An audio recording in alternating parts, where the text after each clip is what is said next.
Evaluasi pilihan adalah proses analitis yang digunakan untuk menilai berbagai opsi atau keputusan sebelum memilih yang terbaik. Teknik ini penting dalam pengambilan keputusan, baik dalam konteks pribadi, profesional, maupun organisasi. Evaluasi yang tepat membantu memastikan bahwa pilihan yang dibuat berdasarkan data dan pertimbangan yang logis, serta rasional, mengurangi risiko kesalahan atau hasil yang tidak diinginkan. Berikut adalah langkah-langkah dan teknik yang bisa digunakan dalam evaluasi pilihan. 1. Identifikasi kriteria evalujuan, menentukan apa yang paling penting dalam pengambilan keputusan. Jika sedang memilih pemasok untuk bisnis, kriteria evaluasi bisa berupa biaya, kualitas produk, keandalan, dan reputasi pemasok. Keuntungan, dengan menentukan kriteria evaluasi yang jelas, proses pengambilan keputusan menjadi lebih objektif dan terarah. 2. Penimbangan bobot kriterian, memberi nilai atau bobot pada setiap kriteria sesuai dengan tingkat kepentingannya. Contoh, dalam memilih perangkat lunak baru, efisiensi mungkin lebih penting daripada harga, sehingga bobot efisiensi bisa lebih tinggi daripada bobot harga. Keuntungan, teknik ini membantu memberikan prioritas pada aspek-aspek yang paling kritis dalam pengambilan keputusan.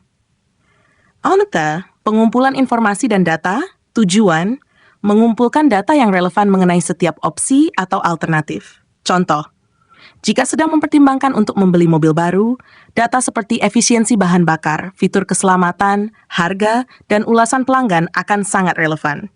Keuntungan, mengurangi ketidakpastian dan menyediakan dasar untuk membandingkan opsi yang berbeda secara objektif. 4. Analisis SWOT, Strengths, Opportunities, Threats. Tujuan, mengevaluasi kekuatan, kelemahan, peluang, dan ancaman dari setiap pilihan.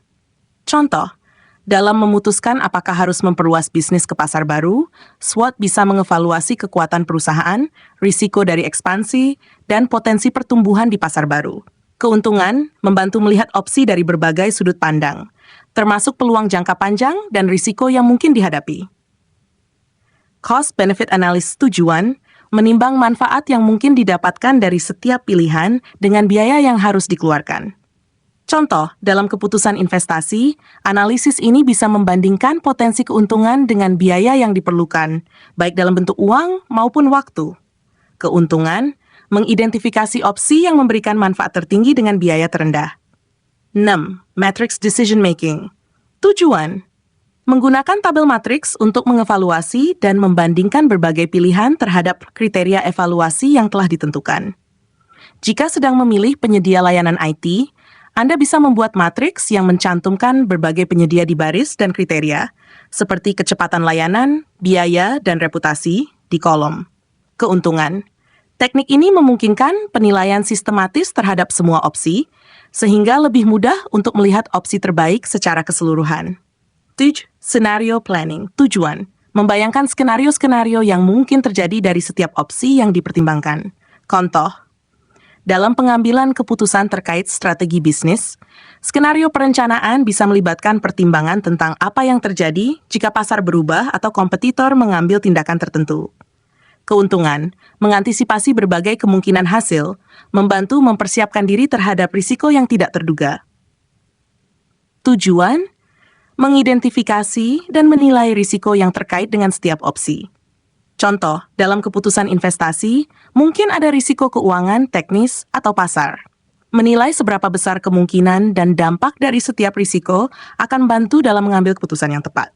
Keuntungan, membantu mengelola ketidakpastian dan membuat pilihan yang lebih aman dengan mengurangi potensi kerugian. Narsdinan, feedback loop. Tujuan, melibatkan umpan balik dari para pemangku kepentingan atau ahli yang relevan dalam proses evaluasi.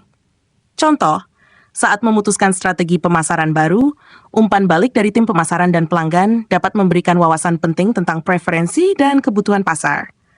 Keuntungan, memberikan perspektif tambahan yang mungkin tidak terdeteksi dalam analisis awal, sehingga keputusan menjadi lebih matang. 10.